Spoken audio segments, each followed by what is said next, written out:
I guess two things to have in mind when you watch this presentation, two reasons why you may be interested in this. Firstly, it's an opportunity for you to put your staff through the micro-credential packages that are developed and funded under the NETM at no cost for the moment. It won't be forever. That will eventually change over time because we are a pilot, as Sandy said, over 4 years.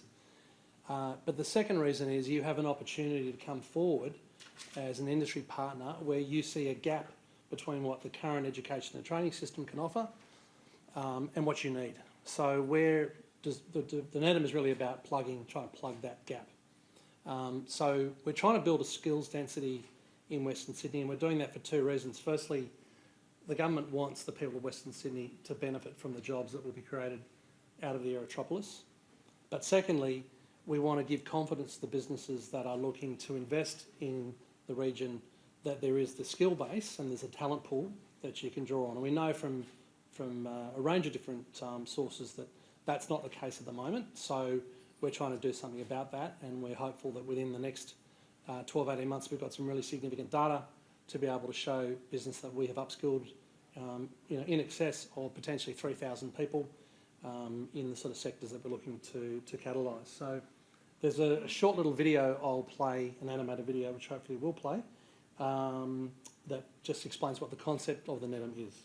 Okay, so why do we need a new system? And I want to make it really clear here, what we're not doing is replacing the current world-class education and training system that we have in Australia. There's no suggestion that we're looking to do that. And the NETM, the programs we're developing under the NETM are not designed to replace that, and we're not expecting that we don't want people to assume that if you do a NETM course, you're fully qualified to go off and do whatever it is that that course is about. Really, what this is about is supplementing our education and training system, particularly in those industries where the technology is growing at such a rapid pace, it is impossible for our universities and our TAFE and private vet colleges to keep up with that sort of change, particularly where there involves significant investment in new technology and machinery.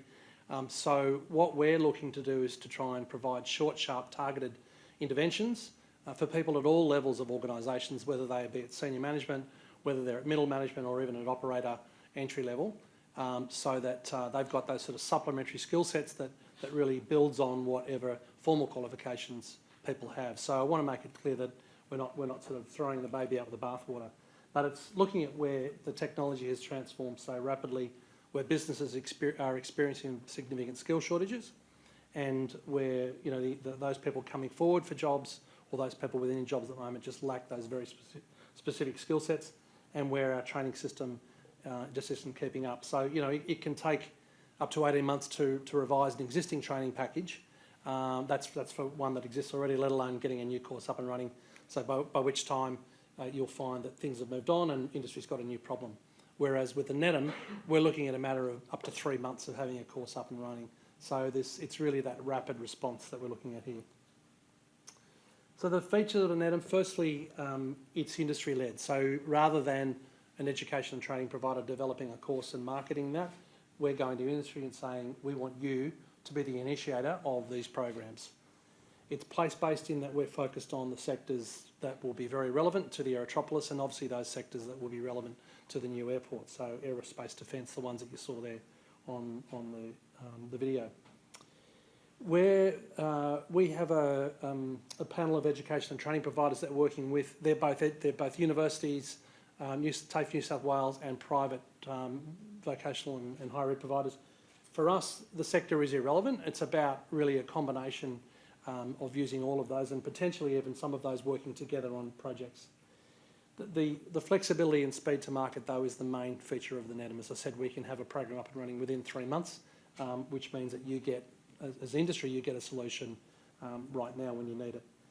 The other element of the NETM is that its stackability. So we are in the process of developing a digital passport, a skills passport, where the qualifications and the micro-credentials that you complete can be stored and can be shared with employers. And learners can stack those, so they could pick and choose specific micro-credentials that are needed for their particular work at the moment, and potentially working with institutions looking at the the opportunity for NETM micro-credentials to stack and go towards recognition of prior learning and credit points towards future qualifications. That's also part of our experiment. We know the higher ed sector is very interested in trying to understand how to value micro-credentials, as is the federal government. So just to be clear, what we're talking about here, micro-credential in our language, if you like, is we're talking about 40 hours of content. That was quite specific, and it came out of about 12 months of consultation with industry. That was a figure that was determined was significant enough to be able to impart a reasonable amount of knowledge, but not such a long period of time that people are being taken offline for too long. We are targeting primarily the existing workforce of Western Sydney, but we're also looking to attract students who might be at the end of a qualification, undergraduate, postgrad, about to enter the workforce, but adding on some very specific micro-credentials in the fields that they're looking to work in can really present them as quite a different prospect to the employer who otherwise might be having to invest time once they come on job. So again, no criticism of the existing system. People are qualifying with fantastic depth of knowledge in their areas, but there is definitely a gap that employers report between what a recent graduate has and what they might need on the job. So what do we have to deliver? As Sandy said, we've been generously granted $37 million. That's not a blank cheque, it's for 4 years. And at the halfway point, we've got to report back to government on the early learnings of what the short-term outcomes of the NETM have been, what industry thinks of it, what learners think of it. We have a whole evaluation framework under this that's going to track learners that complete NETM micro-credentials. Have they achieved and realised better paid jobs as a result of completing a series of NETM-funded micro-credentials? Does the industry partners that have been involved in this report that this is a more efficient, a more effective, a more cost-effective way of delivering training? So we're sort of weighing all those up, and then we've got to report back to government halfway through on how this might be a self-sustaining funding model going forward. And the sort of key KPI is developing 100 micro-credentials, which doesn't sound like a lot, but it's actually a huge amount of work involved in that. And we're looking to upskill a minimum of 3,000 people over the next few years. So it's quite a significant intervention. So what role would you play as industry? Really the primary role that you get to play is the initiator of the content. So the chair of the Western Parkland City Authority is Jennifer Westacott, who heads up the Business Council of Australia. Her view of the NETM, and NETM I have to say is very much her pet project, so no pressure for me. She's seeing this not just as something for Western Sydney, she's seeing this as something, if we can prove up something new, this can be scaled to Newcastle, Wollongong, Geelong, other parts of the country, because her views of the shortcomings of the way our skilling system works is not just limited to here, it's something Australia-wide from her perspective. So there's a strong interest in trying to get industry to come forward to initiate some of this content. And then if we can find an idea from an industry partner where there is a gap, we work with that industry partner on designing what that micro-credential would look like. We've then got a governance process that we go through to validate whether that process is, or whether that project is legitimate or not and should be funded by the NETM. And I'll talk about what the key criteria is in a minute. If it is, we then join them up with an education and training provider that we have brought together, and they work on the co-design and co-delivery of that micro-credential. And then, of course, there's the opportunity to put your employees as the sponsor of that project through the initial cohorts that we are then using as part of our evaluation.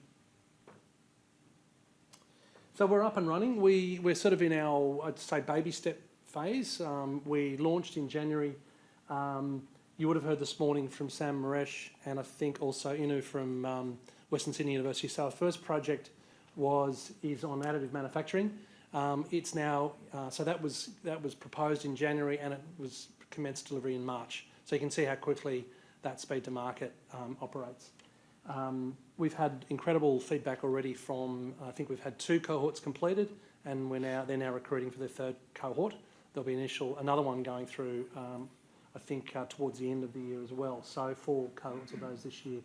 And that's targeting existing workers very much, and some of the earlier presentations we saw before lunch, I think, the sorts of companies that are using the sort of, that have invested in that new equipment are finding this very beneficial.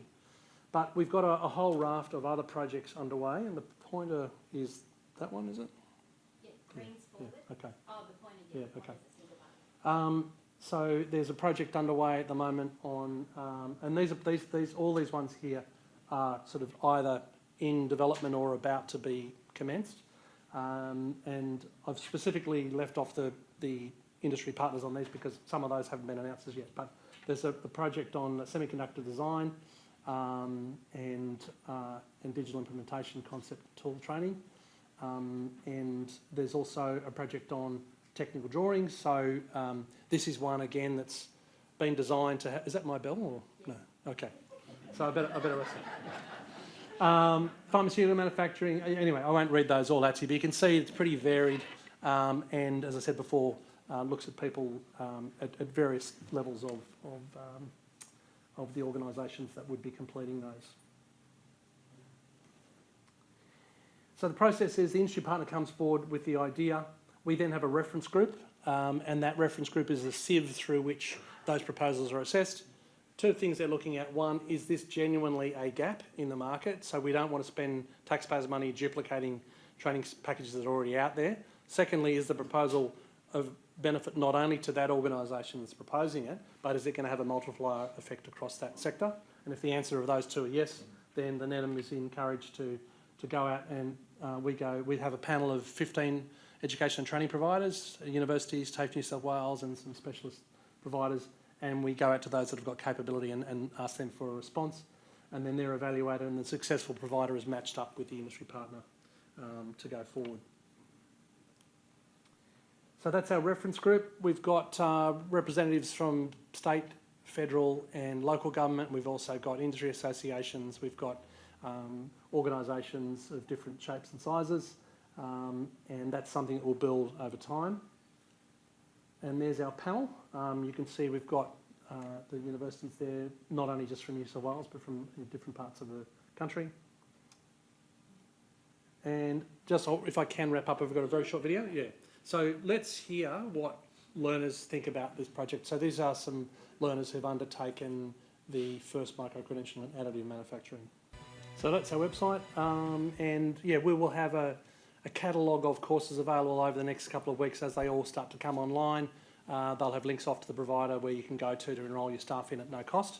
And we want to build that bank as much as possible. But as importantly, or even potentially more importantly, if you think you have the kernel of an idea for a gap for a micro-credential proposal, we'd love to hear from you. Again, there's no charge to you, and we have a team ready to help you work that up. So thank you very much.